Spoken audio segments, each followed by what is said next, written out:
Hello dear viewers.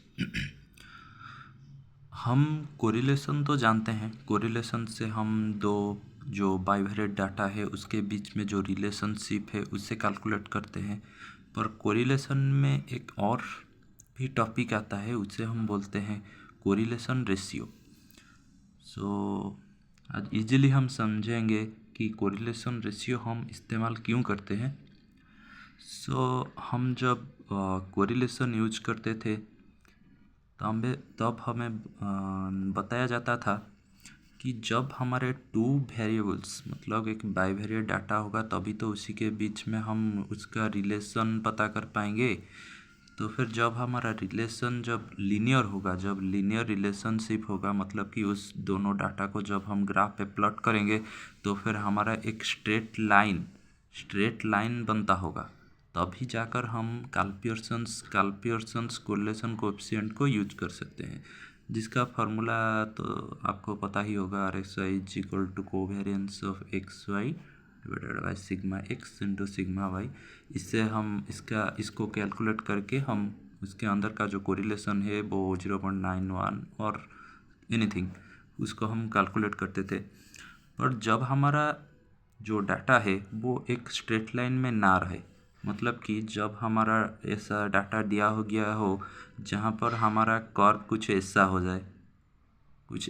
जाए या फिर ऐसा हो जाए, तो फिर तो हम यहाँ काल्पियर्सन्स कोरिलेशन कोएफिशिएंट नहीं यूज़ नहीं कर सकते। तो फिर वहाँ पर भी तो हमें कोरिलेशन कैलकुलेट करना होगा, तब हम कैसे कैलकुलेट करेंगे। तो फिर इसी टाइप के रिलेशनशिप के लिए हम यूज करते हैं कोरिलेशन रेशियो कंसेप्ट का हम यूज करते हैं। अभी हम समझेंगे कि कोरिलेशन रेशियो एक्चुअली प्रैक्टिकल में कैलकुलेट कैसे करते हैं। लेट हमारे पास एक डाटा दिया हुआ है X1, जो यहाँ पर लेट हमारे पास M ग्रुप्स है और यहाँ पहले ग्रुप X1 में Y11 Y12 डॉट Y11 ये इसका ऑब्जर्वेशन है। X2 ग्रुप में ये है, XM ग्रुप पे ये है। हमें पहले क्या करना है, उसका एवरेज निकाल देना है। मतलब इसका Y11 plus Y12 plus dot Y1n divided by small n जितना है उसका एवरेज निकाल देंगे, इसका भी निकाल देंगे, इसका भी एवरेज निकाल देंगे। तो इससे हम डिनोट करते हैं Y1 डॉट बार Y2 डॉट बार डॉट YM डॉट बार। ये हो गया। तो फिर हमारा जो कोरिलेशन रेशियो का फार्मूला है उससे पहले समझ लेते हैं।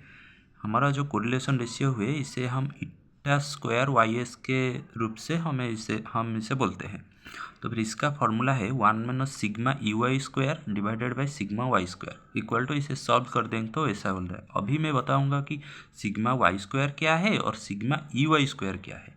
तो सिग्मा EY स्क्वायर है जो हमारा जो इतना सारा जो ग्रुप है उसका जो वेरिएंस है, मतलब कि लेट हम X1 ग्रुप का वेरिएंस निकाल लेंगे।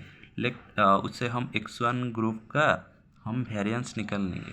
तो इसको लेट हमने डिनोट किया सिग्मा 1 स्क्वायर से उसे डिनोट किया।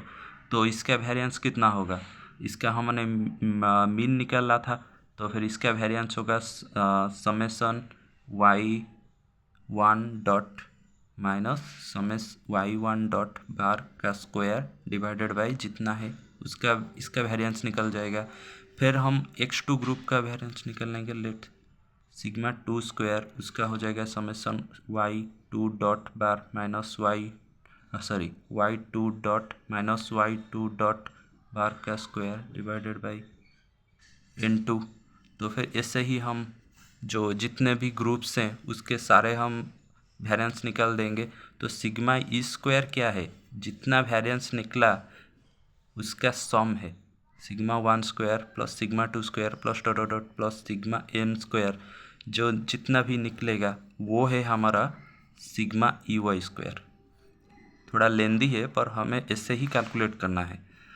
फिर हमारा जो सिग्मा Y स्क्वायर वो क्या है, तो सिग्मा Y स्क्वायर जो है यहाँ पर उस जो टोटल डाटा है उसका वेरिएंस है।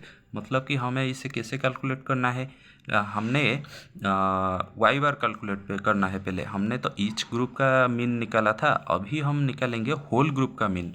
मतलब कि Y11 plus Y12 y1n plus dot dot plus y21 plus y22 plus dot dot y2n, उस ऐसे ही करके सारे ग्रुप को हम लिख लेंगे। फिर उसका जितना भी है, ये ग्रुप का जितना है, ये ग्रुप का जितना है, उस जितना भी ऑब्जर्वेशन है उसको ऐड करके उसे हमने डिनोट किया कैपिटल N से। उसे हम y बार करेंगे, जो है ओवरऑल मीन, मतलब कि होल ग्रुप का मीन है ये, इसे कैलकुलेट करेंगे। फिर हमें अभी ओवरऑल ग्रुप का वेरिएंस निकालना है। उसे हम कैसे निकालेंगे ना, y11 माइनस जो मीन निकला है y बार का square plus dot dot dot dot plus YMN minus y bar का square whole divided by capital N। इसे जो ये जो निकलेगा वो हमारा होल ग्रुप का वेरिएंस होगा। हमने पहले क्या निकाला, ईच इंडिविजुअल ग्रुप का वेरिएंस निकाला, फिर हमने क्या निकाला, होल ग्रुप का वेरिएंस निकाला।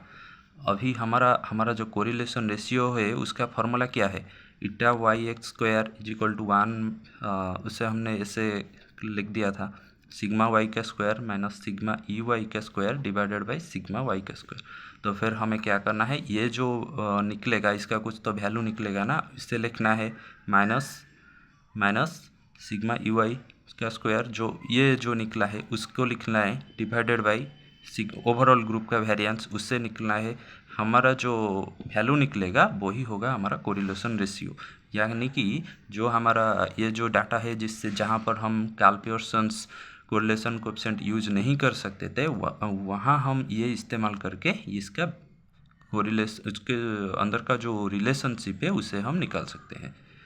तो फिर एक बार समरी पढ़ लेते हैं।